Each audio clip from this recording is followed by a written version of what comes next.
5. Yeah.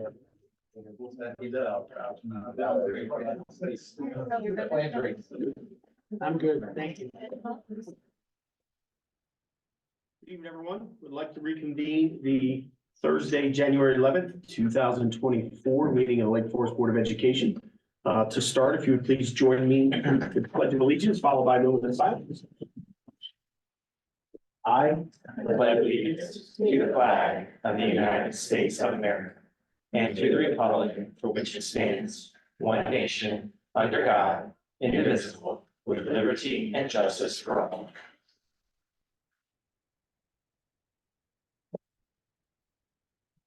Thank you.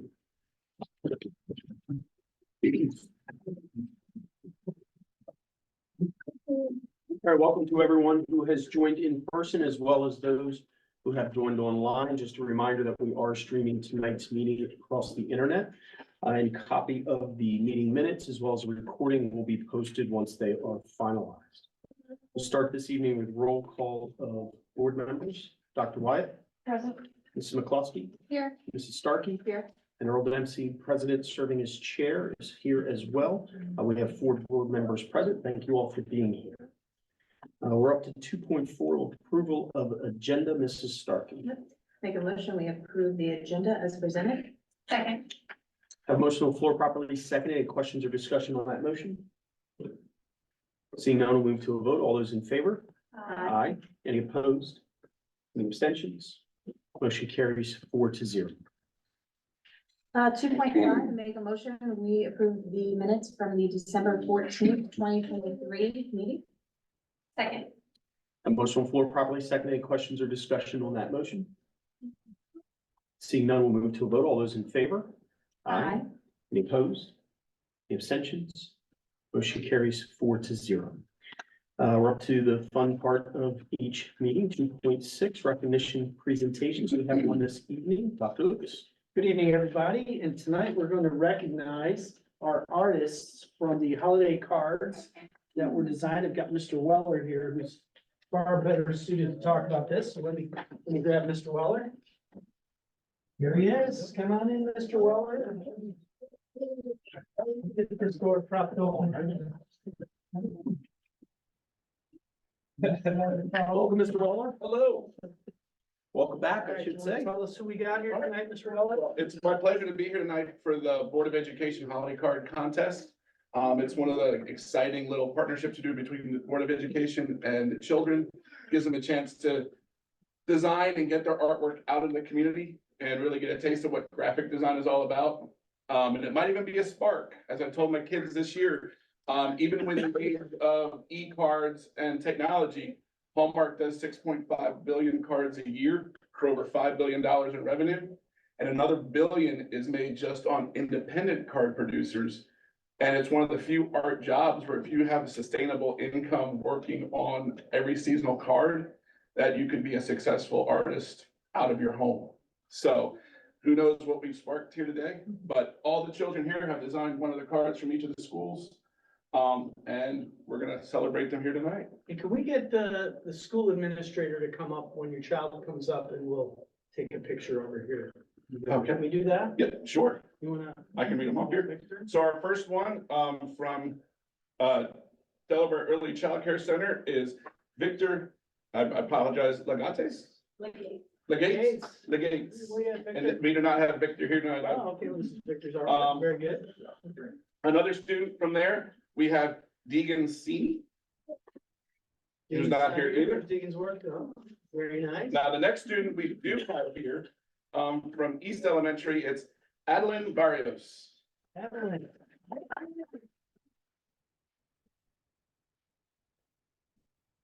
Everybody, take your certificates, please. I'll carry it so she can shake it. It's her card. Yes. I'll give that to her. Show everyone the card. And here is her card design. Happy New Year. Very close.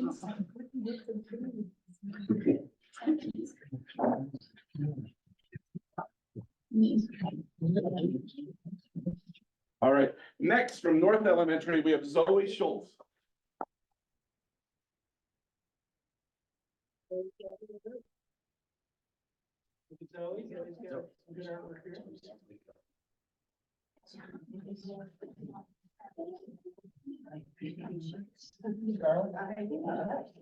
All right, next from, let me see here, South Elementary, Scarlett Spees.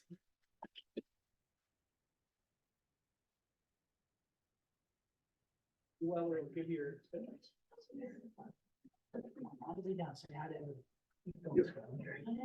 Right down through here, I'll carry her first.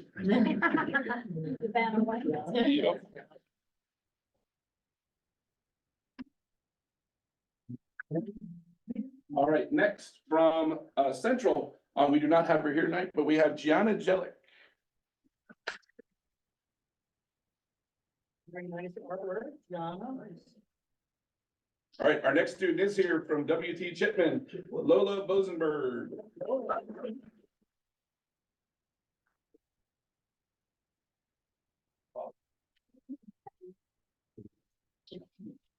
Being very dated with, very daring with the mixed media. I like it. All right, and our high school one, they are not here either, but I will say there was a big debate in our school. They were trying to figure out how she made this awesome image. But Mary, is it Kate? Anybody here from the high school? Can you figure out? Hi.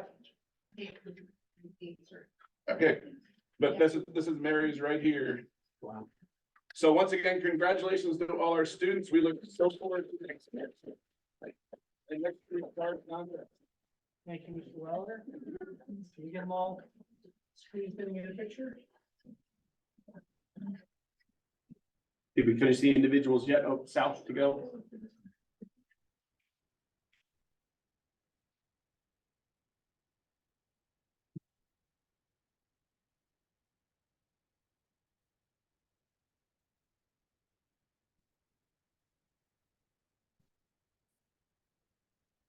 We get a nice group shot, yeah.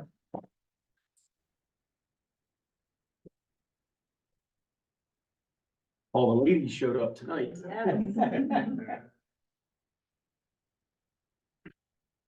Nice work, ladies. Thank you very much.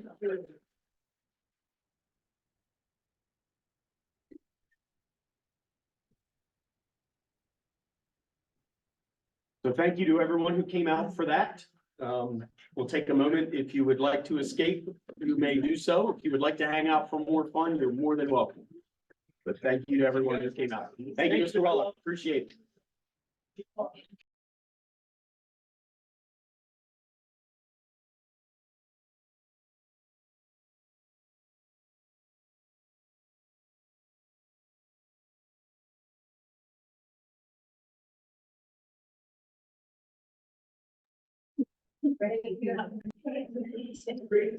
All right, we are going to pick back up, start with section, item 2.7, citizens participation, opportunity for members of the public to address the board. We open it up prior to each board meeting. Anyone interested in speaking to the board, we did ask to sign up at the front table and present that to the superintendent's office. I do not believe we have anyone signed up this evening.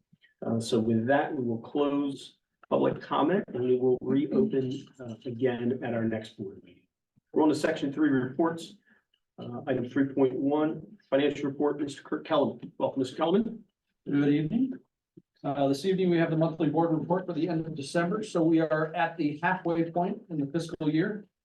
And we do have most of the revenues in for the year. So one of the things I'll point out is we essentially had a shift of about almost 620,000 from state formula salaries down to the Division 2 AOC, all of the cost line. And that's basically those 8 units that we cashed in.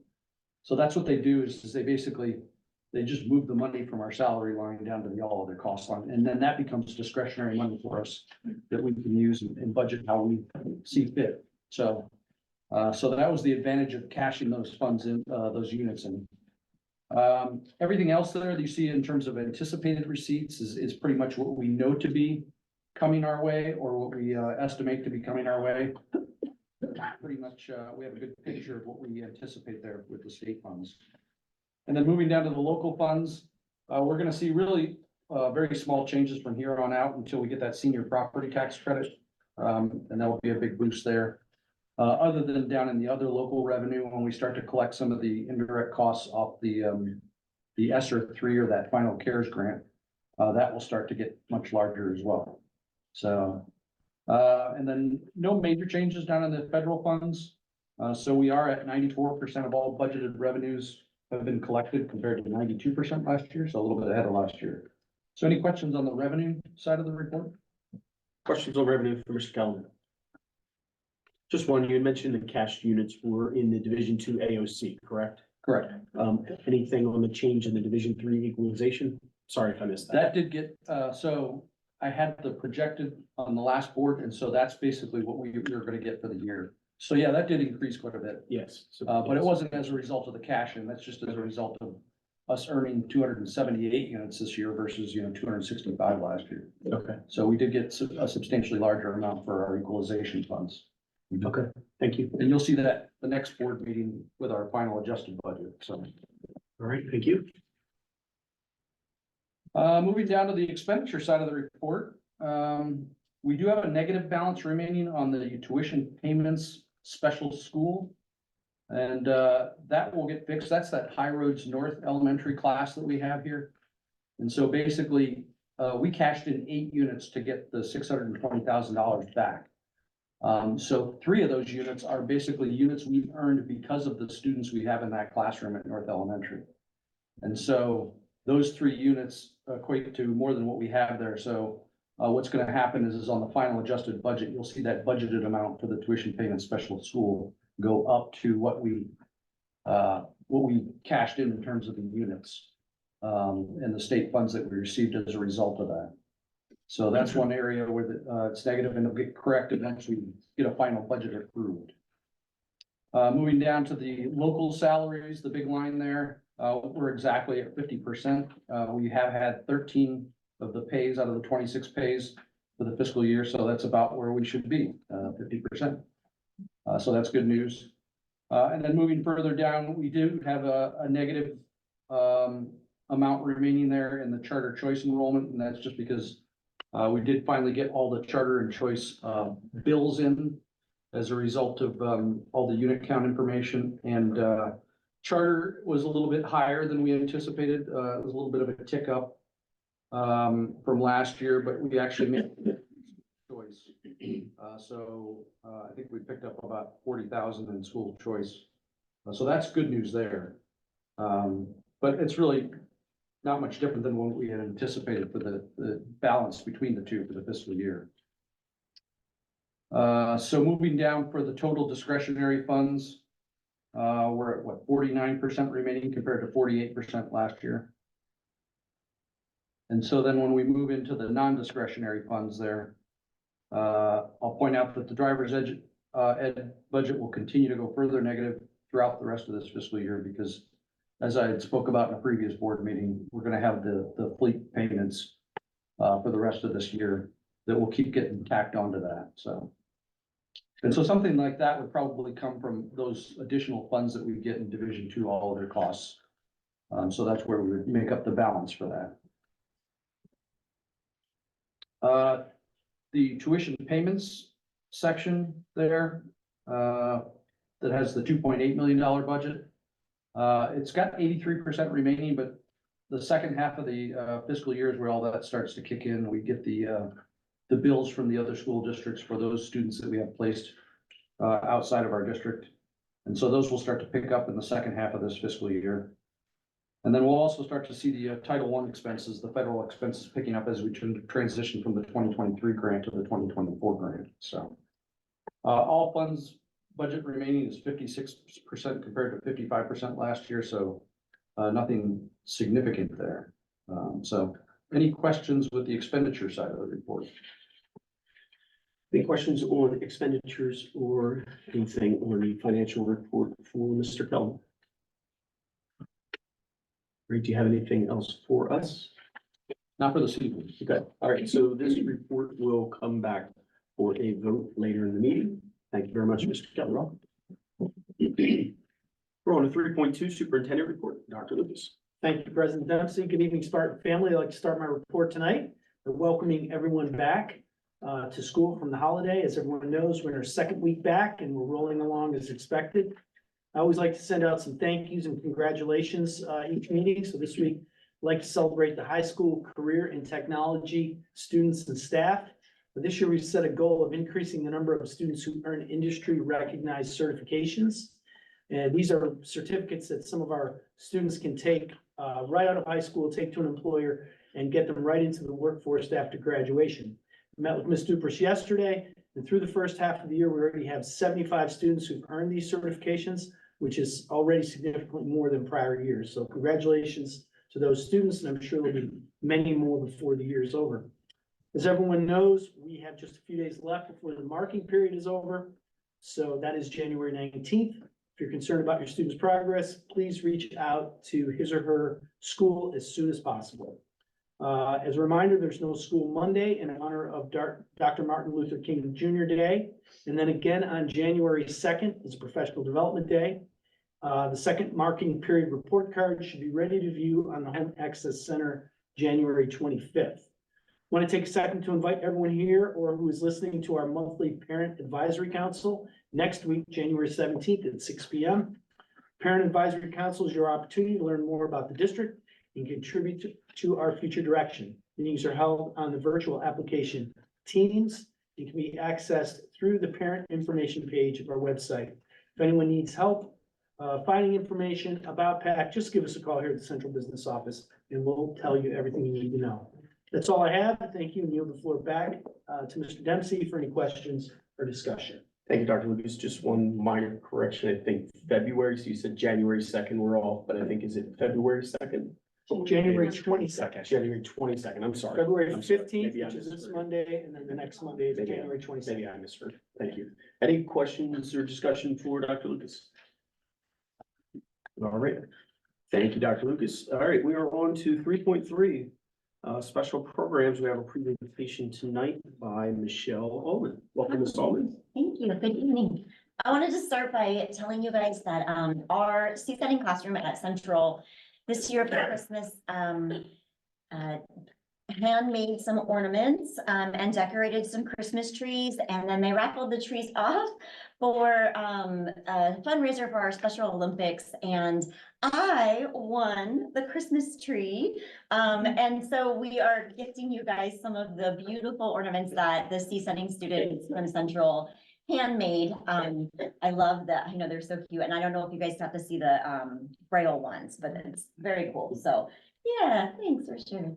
So anyway, we wanted you guys to be able to take some of their lovely work home with you guys. Thank you very much for that. Yeah, of course. All right. Dive right in. So the first slide is just kind of an overview of our department staffing. We have grown our department. This year we have 19 related service team members.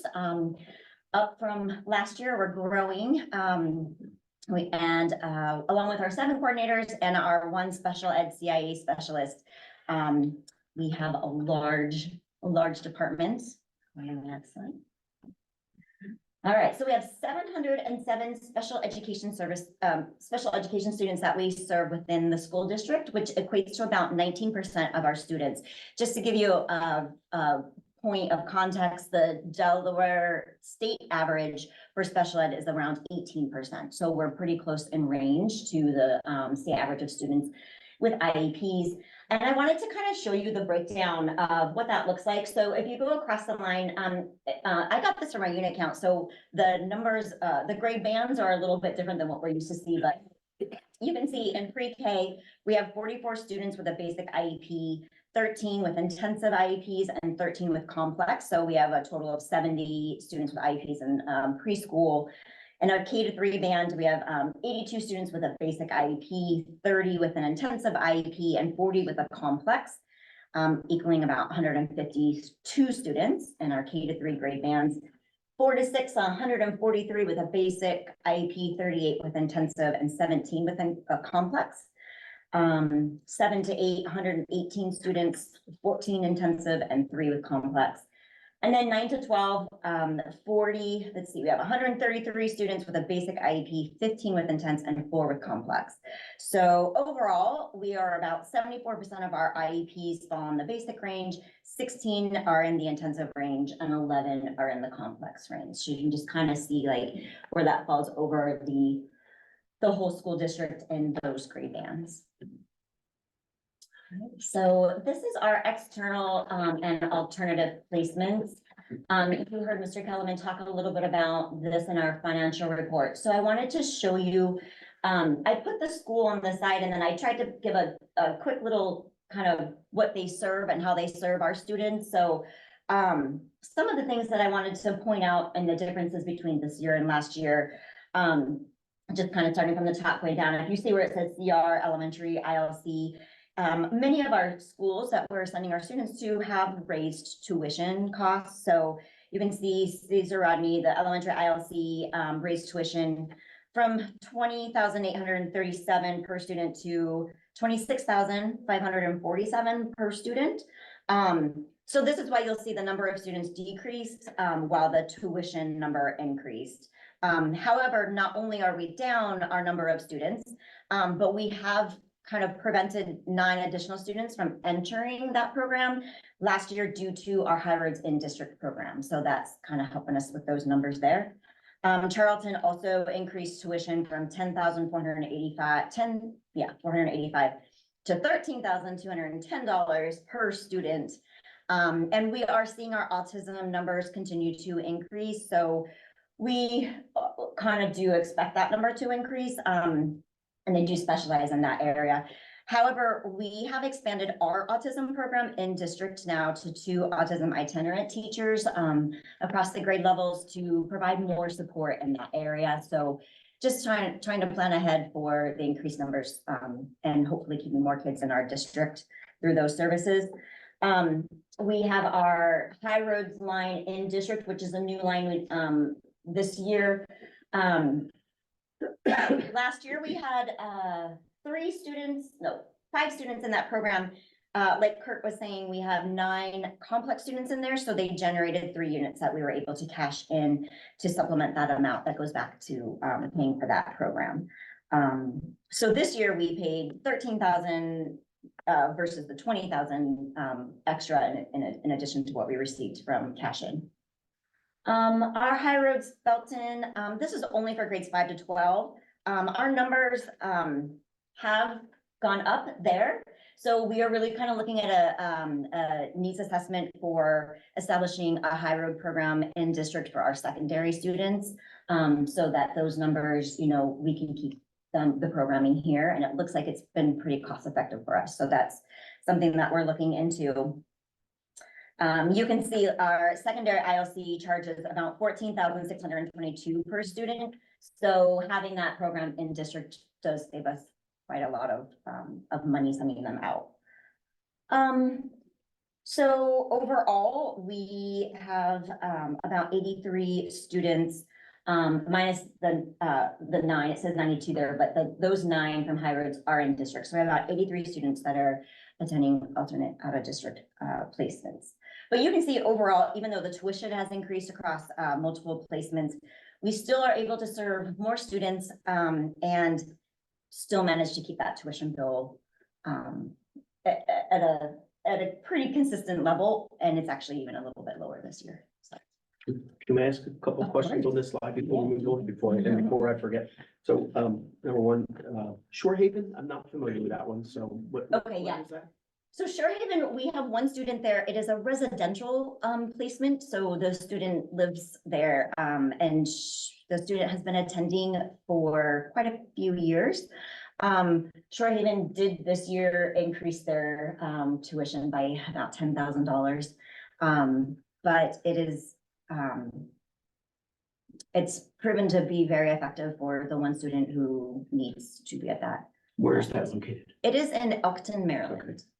Okay. And thank you. And what's the ICT 30% that's? Oh, yeah, good question. I wanted to, so the number that you, every student that goes to High Roads, because it's a private placement, it's not a district consortium. So the private placements such as the High Roads Felton and the Shorehaven, we would assume 100% of that cost unless I do an application to the ICT committee, which is an intercollaborative team from the Department of Delaware. And we kind of present the case and the data and why the student needs the placement there. And if they approve the student being placed there, then they pick up 70% of that bill. So the 30%, what you see there is the 30% that we pay. It would be a lot higher if we didn't have that ICT approval. So for example, the six that are at high roads, we're only paying 30% for each of those six? Yes, Okay. and so the total, that's the total amount, Yeah, which is the 30%. Okay. And then we actually, I think we pay 100%, but the state reimburses us Okay. 70, so. and then one more, back when we were talking about Charlton, you had specifically mentioned, autism. Yeah. And you had mentioned the per pupil cost. Yes.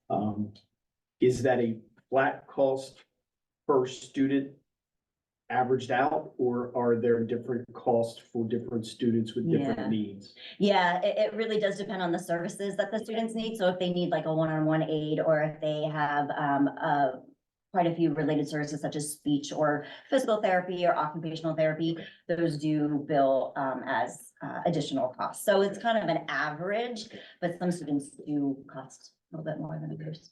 Thank you. Mrs. Duncan. You mentioned raise. Can you remind me how they come to those tuitions? Is it like a formula, or do they get to just decide? I ask Mr. Kellerman this all the time. You're talking about the other districts like Capital and CR? Yeah, so like, when she says the tuition Went went up. up, like. Yeah. Is that a Yeah, like state? for instance, this past year, the 22-23 school year last year, our cost per student in Capital went way up. And so, sometimes we try to fight back and say, what's the reason this went up so much? And So does the state decide that, or does capital just? no, Capital submits those, they're called tuition billing documents that they have to submit by the end of December to the Department of Education each year. And so the Department of Education approves each of those from each of the school districts of what those cost sheets are. So we do the same thing for the Delaware Early Childhood, but the difference is we're paying ourselves because it's intra-district. So, but they're filling out that same tuition billing form and charging other districts using the rates that they come up with, the cost per pupil. So to Mrs. Starkey's point, they determine it themselves, but there That's what is I'm trying to there figure. is Yeah.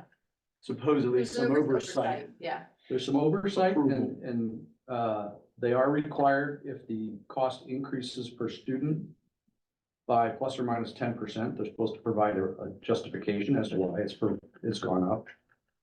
For instance, I think the one for Capital went up like 30% or 40% last year. So, so we have to provide that. And then also if the amount that they projected, so they project what we will pay in billing for the following fiscal year as well. And so if that amount exceeds plus or minus 10%, they're also supposed to provide a justification for that. When the actual differs from the projected, so. All right. So there's two different situations there. Mrs. McCloskey? Quick question, so I know that we have students that end up going to like positive outcomes. Is that a different way, like is that a parent choice? Like they might be getting sent somewhere else, so they might try to get them into positive outcomes, but we can't place it positive. Yeah, outcomes, no, right? because it's it's considered Because a it is charter. school. Okay. Yeah, so parents would choice them They in would try to there. choose them if maybe they were going to be moved. in. Yeah, absolutely. But we don't and aren't allowed to send students. It'd be like if we can't send a student to Milford, Yeah, right. so, yeah. Okay. I was gonna say, just to connect the dots too, if you go back to that monthly board report, the financial report on the revenue side, it's not very evident by the words or the term they use, but it's called unique alternatives. And that's that 70% that you see as the counter to our 30%. And so that's what the state picks up on those ICT student placements. So. Now that's new on this report, right? We didn't have that qualifier last year. Was it in The another? unique alternatives? Yeah, Yeah, that's always been on. there. okay, all right. We Doesn't had jump a out to me. couple, but the number has greatly increased, of the number of applications that I've taken to ICT.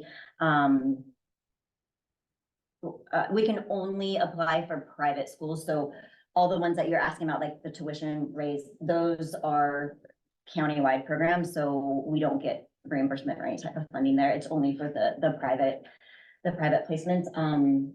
And so there were, I believe, when I first got here, there were a couple of students attending that hadn't gone through the process, so we were able to get them through and fix that number. Ms. McCluskey. How, like, do we still have students at Delaware School for the deaf and stuff? Are they just not considered on, or they don't not? Or is that?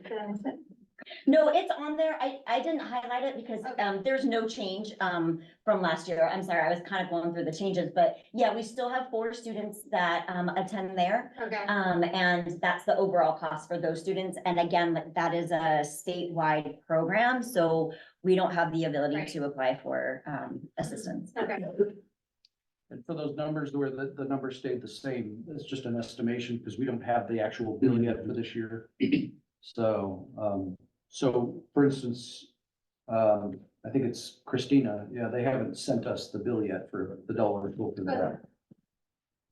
Okay, all right, thank you.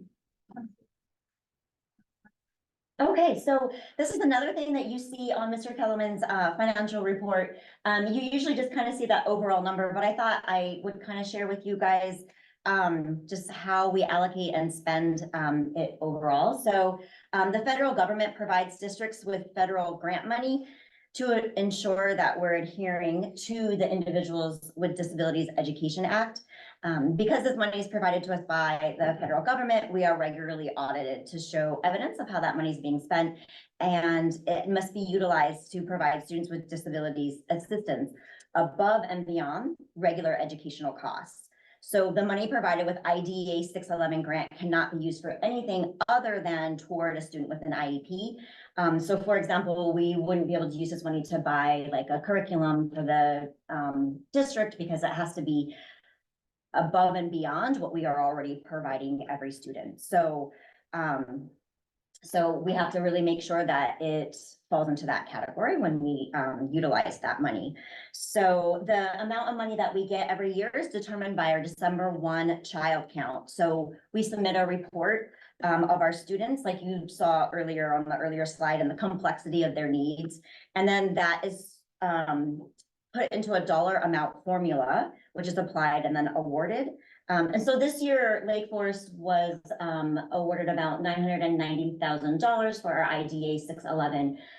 So about 55% of that goes to salaries that we fund for clerks, paraprofessionals, instructional paraprofessionals, sometimes one-on-one paraprofessionals, our summer program salaries, professional development after hours for special education teachers, and then our Special Olympic coordinator. Our next big pot of money would be our contractual staff or contractual projects. So like our high roads, this year we're doing a middle school high roads program. We use the money to fund that. Any types of special ed curriculum that we use, like in a C setting for like our life skills classrooms, our OT and PT are contractual and bilingual site. And then other things like legal consultation and specialized transportation, and then subs. Our next bucket is supplies. Lots of filing cabinets, laptops, iPads, testing supplies. And then this year I added a travel component, which I'm really excited about. We're taking our school sites to a national conference and our special ed coordinators to a conference. So, and then that $990,000 does kick back indirect costs back to the district, about $45,000 that goes back to the district. The next slide is kind of the same thing, but it is the IDEA 619, which funds for pre-K, which is like technically birth to 5, but our pre-K students.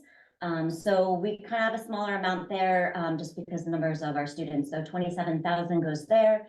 77% of that goes to contractual. That provides transportation for our pre-K students. Trainings for communication devices for students. And then 8% goes into the creative curriculum supplies.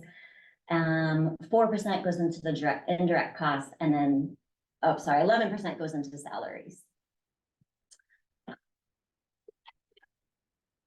All right, so we have some new projects that we're working on that I'm excited about. This year we have our Special Education Parent Advisory Committee. Just a little plug for that. We have some upcoming dates if anyone is interested in attending those. We have completed all of our seats, filled all of our seats for our high road in district, so we're at max capacity there, and that's going really well. We have started a high roads middle school classroom. So it's just for our C-setting students, where high roads are partnering with our Chipman C-setting classroom to provide behavior interventions and supports to our teacher there. So that partnership's been going really well, and it's preparing us for the next thing that we're looking at is a high roads in district for our secondary students. So kind of the same model that we have for our in district elementary, we want to expand to our secondary. We also are partnering with UD, it's the UD IEP project. And we've created a special education leadership team where we meet with them and they provide lots of training on, they do like a needs-based assessment and provide us lots of training on how to ensure that our IEPs and everything is really, they're all meeting the needs of our students. And then we're attending some conferences, and I said that the National Association of School Psychs, I'm going to be going to recruit and hopefully hire some more school psychs. So we'll see how that goes. And I think that's all I got for you. Is that the last slide? Yeah. Great, great. Any further questions or discussions for Ms. Allman and her presentation? So thank you again for all the work that you are doing and your team, those of you that are in here, but especially those that aren't here. But yeah, great work. Thank you for taking care of such a large percentage of our student population. Thank you. All right, we are on to section 4, unfinished business, 4.1 board policy, second reading. This is an action item, Mrs. Starkey. I'll make a motion, we approve resolution 4.1 as modified during discussion. Second. A motion on the floor properly seconded. We will go through some discussion on these. These are second readings. We will go through them individually. And probably will move fairly quickly. We'll start with AFG, use of independent evaluators. This one was recommended for removal as it is not in the NEPN. We don't really see a need for it. Any discussion on this policy? Seeing none, move on to BID. Any discussion on, excuse me, BID. Seeing none, move on to CCB, line and staff relations. Discussion on this policy. Moving on, move on to CE, administrative councils, cabinets, and committees. Discussion on CE. Moving on, move on to CF, school building administration. Any discussion on this policy? Mrs. Starkey. I think that we have talked about this a little bit on different policies on the use of employees and staff. Like, haven't we tried to go to one direction on those? Or what's the line on that? Do you know what I mean? I feel like we've changed several employees to staff recently. I don't know if there's a rule on that, when we use it and when we don't. I honestly don't recall. Okay, I just know we have changed them recently, so, Where is it in this policy? second paragraph. Oh. second line. Certifying classified employees. Mr. Mormon, anything? Not that I can recollect. We did a lot of work in changing certified and classified because it used to be referred to differently. I can't think of anything, any circumstance that we would choose staff versus employee, Okay. one versus the other. Okay, all right. So you're good with it as is? Yeah, oh, yeah. So, all right, thank you. Move on to GDE, classified staff recruiting. A discussion on GDE. Next thing, we'll move on to GDG, part-time and substitute classified staff employment. Discussion on this policy. We now move on to IJOA, field trips. Discussion on this policy. So I did have something at the very end, number 20. It's vetted by school administration. It seemed like we, kind of similar to comment Mrs. Starkey brought up, we seem like we did a lot of building. Is there a differentiation between what we consider building administration and school administration? I think we always refer to building Okay, because not all of our buildings are schools. okay, right, okay. So when we say school, we didn't necessarily mean district. Right. Okay, so maybe we change that one to building. All right, anything further on this one? All right, seeing none, move on to IJOC, school volunteers. Discussion on IJOC. All right, seeing none, move on to JFABB, admission of exchange students. Discussion on this policy. So none, move on to JFB, public school choice / open enrollment policy. Discussion on this policy. So now move on to JJC. Student performances, exhibits and competitions. I think there was some discussion of this one last time and it looks good for me this time. Any discussion from anyone? And finally, JLCE, first aid and emergency medical care. A discussion on JLCE. Seeing none, we will close out discussion. Any further items on this? We do have a motion on the floor, properly seconded. Seeing no further discussion, we'll move to a vote. All those in favor? Aye. And opposed? The abstentions? Motion carries 5-0. And that brings us up to section 6. Board policies, board 6.1, board policies, first reading. And this is a discussion item, so we will do the same thing, and we will go through each of these individually for the first time. And we will start with more alphabet soup, G, B, E, B, F. Staff conduct - harassment or sexual misconduct towards students. Discussion on this policy. If I may just ask an overarching question first. Is this one that council presented, council wrote? Yes, sir. So this is the third of the three policies that we had discussed related to staff conduct. Based upon feedback from our council, in addition to other circumstances across other districts, it was advised that all districts adopt a policy that addresses these three areas. The original policy that was written was a one long policy, and so for our sake of our policy manual, I divided that up into three separate ones. So this language came from council or we wrote and was vetted by council? This one primarily came from council. I did not do very many modifications to this one at all. All right, thank you. This one. Dr. White. I just had a question. In numerous places throughout the proposed policy, it talks about the Title IX coordinator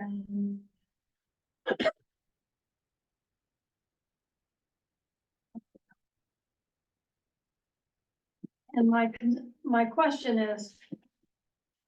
is that information posted somewhere? And it used to be in each student's planner. Is that still the case? Yes, ma'am. So all that information is in our code of conduct. It is also prevalently displayed on our website. And the policy actually has a hyperlink built in for a general email that is titled Title IX Coordinator at lf.k12.de.us that comes to my mailbox. As I am. I just wanted that assurance. Yes, ma'am. Thank you. Anyone else? Mrs. Starkey? So that first underlined section just doesn't really seem like a subheading for it to say prohibited harassment or sexual misconduct shall include. Like, I feel like that's more of a statement, or maybe just don't have the shall include and do another sentence under there that goes into the book. So that just doesn't really seem like a subheading to me with the shall include in it. Examples of prohibited harassment.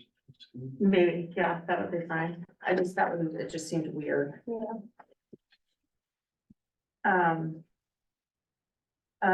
Page 2, I guess it is here.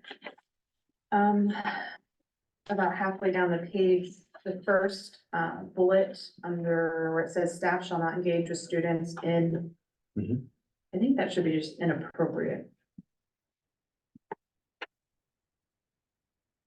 I think. Yes, no, I agree. okay. And then, Students in inappropriate peer-like social relationships. and then I've lost Yes. track of pages here, I'm sorry. I don't know, it's the one with the really, really long subheading. I think that's weird too.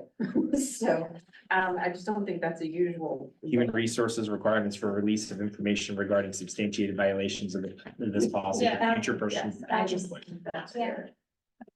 So I don't have a suggestion for you, but We'll investigate that. with our authors. good. Give it lots of letters. Okay, they do. And we'll fix the formatting. I think that should be A, B, C, D instead of 1, 2, 3, 4. We'll fix that. Anything further? So for me, the first paragraph, I had a language change, but knowing that it came from council, I think I'll forego that. But I did think my recommendation is that first sentence, that first 3 lines should be offset from the rest. Because I think it's a completely different thing than what we move on to say. We're basically, the first 3 lines are saying, this is our policy, it's not acceptable. And then the second thought, completely different thought, saying it's not practical to establish an exhaustive list. So I'd like to see that divided into 2 I paragraphs. agree with that. And that is it. Anything further on this policy? All right, we move on to GCRC, staff consulting activities. And I should say, it's disappointing that we have to go to the level of having a policy on the previous topic, but completely understand why in today's day and age we do. GCRC, staff consulting activities. Any discussion on this policy?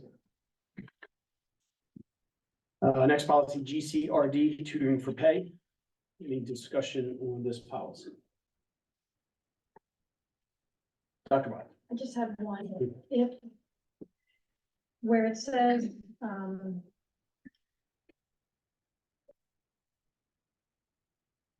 a student cannot use their current teacher for additional tutoring. If it is a specialized subject, there may not be another tutor available. So should that student be denied extra tutoring just because that is their teacher and that's the only person who has that specialty? Well, I think the sentence states that unless there's prior approval from the building administration, so that would be It the would- step, that the would building be- administrator would okay. then be able to make that determination based on that cause and allow that to happen. Okay. Yes.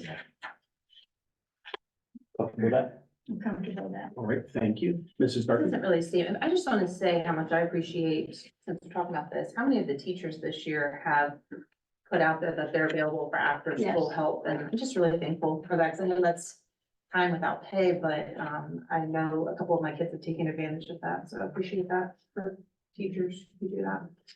Thank you, That's Ms. all. Sarkey. All right, we'll move on to GCU, certified staff membership in professional organizations. Any discussion on this policy? Seeing none, move on to GDI, classified staff probation. Excuse me, any questions or discussion on this policy? Seeing none, move on to GDQB, resignation of classified staff. Discussion on GDQB. Seeing none, move on to IFG, respect for diversity. Questions or discussion on this policy? Seeing none, move on to IFH, religion in the classroom. Discussion on IFH. Seeing none, move on to IGD, curriculum adoption. Any discussion on this policy? Now move on to IHB, special instructional programs. Discussion on IHB. Moving on to IHBH. Alternative school programs. The recommendation here is that this will be removed as a policy, as the content will be in the student code of conduct approved annually. Any discussions on that? All right, seeing none, move on to IHBIB, primary/pre-primary education. Discussion on this policy. I'll just say the very last sentence, very last line, we added a dash, the highest ranking. I think we also need to add dash with needs based. My fault. I don't know. You guys are. Moving on to IHCA. Summer school. Discussion on summer school. I'll just say in the second paragraph, at the end of the second line, we have school administration, and I think we would want that to be building administration.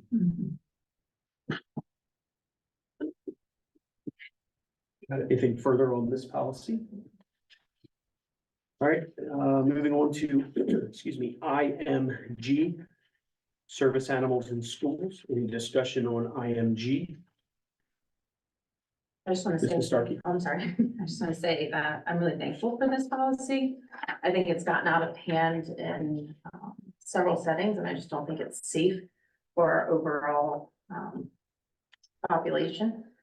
So I'm just thankful that we have this in place now, that we can refer to this. And I think it was in here, it says like what can be asked of the people. And I thought that was a really classy way of handling that. Because I think you can get into a unneeded debate by saying, is this a service dog? But very forward, and I think answer the question. So I appreciate those of you who put that into place. And from reviewing this in depth in the format, I'm assuming this is also one that council was heavily involved in. Yes, that's true. The only thing I would say is on the first page, the end of the third bullet point, I think there should be a colon. Examples of tasks. Yes. That was the only very minor thing. Anything further on this policy? If not, we will wrap up with JG, assignment of students to classes and grade levels. A discussion on JG. All right, well, that will close out first policy reading discussions at this time. This will come back up for a vote and discussion if needed later in the meeting. With that, Mrs. Starkey, we are up to section 8. Give me 1 second, my computer froze. Yeah, Sorry about that, all those policies kept us. All right, section 8, personnel resignations. I make a motion, we approve resolution 8.1 through 8.7. Second. Have motion on the floor properly seconded. Any questions or discussion on that motion? See none, we'll move to a vote. All those in favor? Aye. Any opposed? Any abstentions? Motion carries 4-0. Section 9, personnel retirements. I make a motion, we approve resolution 9.1 and 9.2 as written. Second. Have motion on the floor properly seconded. Any questions or discussion on the motion? Hearing none, we'll move to a vote. All those in favor? Aye. Any opposed? Any abstentions? Motion carries 4-0. Section 11, personnel transfers. I make a motion, we approve resolution 11.1 to 11.4 as written. Second. A motion on the floor properly seconded. Any questions or discussion on the motion? Seeing none, we'll move to a vote. All those in favor? Aye. Any opposed? Any abstentions? Motion carries 4-0. Section 13, personnel offers of employment. I make a motion, we approve resolution 13.1 through 13.9 as written. Second. A motion on the floor properly seconded. Any questions or discussion on the motion? Seeing none. Seeing none, we'll move to a vote. All those in favor? Aye. Aye. Any opposed? Any abstentions? Motion carries 4-0. Section 15, personnel leaves of absence. I make a motion, we approve resolutions 15.1 through 15.6 as written. Second. A motion on the floor properly seconded. Any questions or discussion on the motion? Seeing none, we'll move to a vote. All those in favor? Aye. Any opposed? Any abstentions? Motion carries 4-0. Section 19, personnel appointments. I make a motion, we approve resolution 19.1 as written. Second. A motion on the floor properly seconded. Any questions or discussion on the motion? Seeing none, we'll move to a vote. All those in favor? Aye. Any opposed? Any abstentions? Motion carries 4-0. Section 21, other business. I make the motion, we approve resolution 21.1 school choice as written. Second. We have a motion on the floor properly seconded. Any questions or discussion on that motion? Hearing none, we'll move to a vote. All those in favor? Any opposed? The abstentions? Motion carries 4-0. Section 23, other business. I make a motion, we approve resolution 23.1, tonight's financial report as presented. Second. A motion on the floor properly seconded. Questions or discussion on the motion? Seeing none, we'll move to a vote. All those in favor? Any opposed? Any abstentions? Motion carries 4-0. And section 24, other business. I make a motion, we approve resolution 24.1, board policies first reading as modified during discussion. Motion, sorry. A motion on the floor properly seconded. Any questions or discussion on the motion? Seeing none, move to a vote. All those in favor? Any opposed? The abstentions? Motion carries 4-0. Thank you, Mrs. Starkey. Thank you, Mrs. McCluskey. We're up to section 25, board reports and discussion items. Start with 25.1, Delaware School Board Association, Mrs. McCluskey, Mrs. Starkey. Yeah, so I attended the DSBA meeting last night. We have a new venue. We're meeting at Vincenzo's restaurant, which was the first time I've been there. It was good. But there was, pretty interesting. We met with a partner from the Donovan Group, Liam Goldrick, which is something that's provided to all of the districts that are part of DSBA. DSBA is partnered with them, and they are basically a marketing and PR firm, kind of like that, can help in crises immediately. So they're available for any of our school districts that are in DSBA. At the minute's notice, you contact them middle of the night, anywhere, and someone will get with you. And it's just about quick wording, practical, something that there's been a lot of districts that take advantage of. I know, especially Polytech uses them like a lot, like it's kind of like who they coordinate with. So there is a free service that we all get with that, but they also can collaborate with with a lot of people, unlike us, that are failing referendums. They can work in long terms with you and do some things like that, where they can help build that if maybe they're not reaching their community well. That was actually a pretty good talk. Besides that, they were just talking about the DSBA national meeting that they're having in New Orleans. And just a lot of talk. We did discuss a little bit about the education funding study that was released. But there's like so much in it, like 220 or 200 some pages worth of information. It's got a lot to go through, but yeah, it was good. Overall, good meeting. I think we meet again not until March. All right, thank you, Ms. McCluskey. Any questions or discussion for Mrs. McCluskey and the SBA report? All right, thank you again. 25.2 Legislative Committee, Dr. Wyatt. We also will have a new venue, the same place at Vincenzio's, and we meet on February the 7th. Okay, great, thank you. Any questions or discussion for Dr. Wyatt and the Legislative Committee? All right, thank you again. We're up to 25.3, go to the order. Opportunity for board members to address any topics not covered elsewhere on the agenda. Floor is open.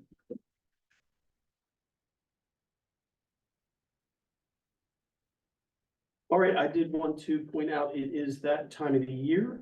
We are going to, it's our first meeting of 2024, so happy New Year to everybody. But we're going to start looking ahead to the second Tuesday of May, which will be the annual school board elections throughout the state. So Lake Forest will have one seat that will be up for election. Any of those interested in that seat can find information on the State Department of Elections website, who will is actually the ones who govern and run the elections. It's not the district itself.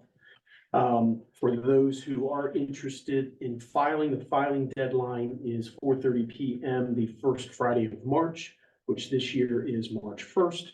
And then the elections will take place the second Tuesday of May, which this year is May 14th. And you will hear me bring this up at every subsequent meeting between now and then. So just want to make sure we get the information out there, and any interested parties can certainly step forward to serve their community. That is all I have. Does anyone else have anything to bring up? All right, seeing none, I do not believe we have a need for executive session. Mr. Morgan, Dr. Lucas, we do not, any board member? All right, with that, I will entertain a motion for adjournment. Second. Motion on the floor properly second for adjournment. Questions or discussion on that motion? Seeing none, move to a vote. All in favor? Aye. Any opposed? Any abstentions?